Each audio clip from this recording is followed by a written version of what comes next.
Scalp micropigmentation post-care instructions. The first thing is that you want to avoid touching or scratching or shampooing that area for 3 days after the procedure. After the procedure, you want to keep that area nice and clean and dry, so avoid doing things like sweating, working out, being in the sun, just getting excessively hot. On day 4, you can wash your scalp with a mild cleanser that doesn't contain alcohol. We would recommend something like the Capilia line, and we can give you one that would be good for your scalp.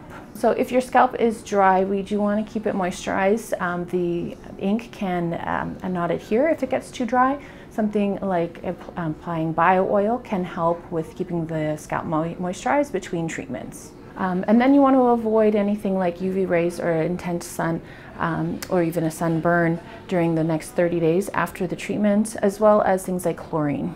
Over the long term, continue to avoid those UV and sun rays. You can still be out and about. We don't want this to affect how you live your life, but if you are going to be out for long periods of time, just consider wearing a hat or applying sunscreen to your scalp. And then you also want to avoid, again, those chemicals like chlorine in pools excessively.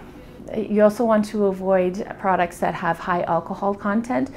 You'll be able to tell if they have high alcohol content if they're at the beginning of the list of ingredients. To get your best results, you do want to try to avoid nicotine if possible for 1 month post-procedure. And then again, avoid saunas and pools for 1 month after the procedure. That applies to the chlorine, but then also the heat.